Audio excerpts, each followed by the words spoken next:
కాకాణి కోసం హైదరాబాద్ వెళ్లిన నెల్లూరు పోలీసులు కాకాణి లేకపోయేసరికి బంధువులకు నోటీసులు ఇచ్చారు పోలీసులు. అయితే అప్పటికే పోలీసులు వచ్చేసరికి కాకాణి పరారైనట్టుగా తెలుస్తోంది. మరింత సమాచారం మా ప్రతినిధి కృష్ణ అడిగి తెలుసుకుందాం. కృష్ణ, హైదరాబాద్ పోలీసుల నుంచి ఏమైనా సమాచారం ఉందా? వాళ్ళు బంధువులకు ఇచ్చినట్టుగా తెలుస్తోంది నోటీసులు. స్వప్న, ఏదైతే నెల్లూరు పోలీసులు హైదరాబాద్ లో కాకాని కోసం వెతుకులాట మొదలు పెట్టారో అయితే పోలీసులు వచ్చేసరికి ఆయన పరారైనట్లుగా తెలుస్తోంది.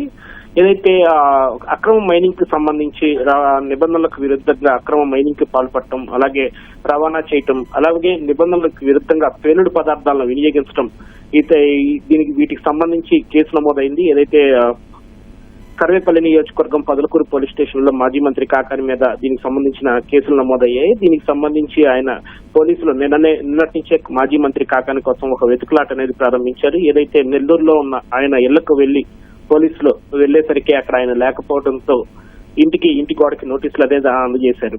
అయితే మాజీ మంత్రి కాకాని నిన్న సాయంత్రం ఆయన కాకాని కార్యాలయం నుంచి ఆయన హైదరాబాద్ లో ఉగాది వేడుకల్లో పాల్గొన్నట్లు కూడా సోషల్ మీడియాలో ఫోటోలు పెట్టడంతో ఆయన హైదరాబాద్ లో ఉన్నారని నిర్ధారించుకున్న పోలీసులు ఈ ఉదయం హైదరాబాద్ చేరుకోవడం జరిగింది. హైదరాబాద్ లో మొత్తం 3 అడ్రస్ల్లో కాకాని కోసం వెతుకులాట అనేది ప్రారంభించారు. ఏదైతే సాగర్ సొసైటీలో కానీ లేదా కమలాపురం కాలనీలో కానీ మొత్తం 3 అడ్రస్ల్లోనూ కూడా కాకాని కోసం వెతుకులాట అనేది పోలీసులు ప్రారంభించారు.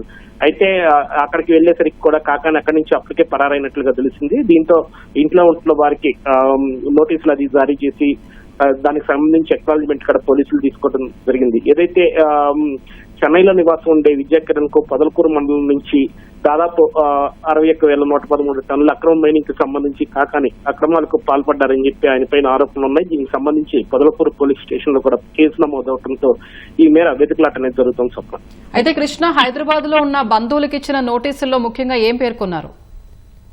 ఆయన పైన పొదలకూరు పోలీస్ స్టేషన్ లో నమోదైన కేసు వివరాలకు సంబంధించి పోలీసులు అందులో ప్రస్తావించి దానికి సంబంధించి విచారణకు రావాలని చెప్పి ఆయన వాళ్ళు స్పష్టంగా పేర్కొన్నట్లు తెలుస్తోంది. దానికి సంబంధించిన ఏ తేదీని రావాలి ఏంటి అన్న వివరాలకు మరి కాసేపట్లో మనకి సమాచారం వచ్చే అవకాశం ఉంది.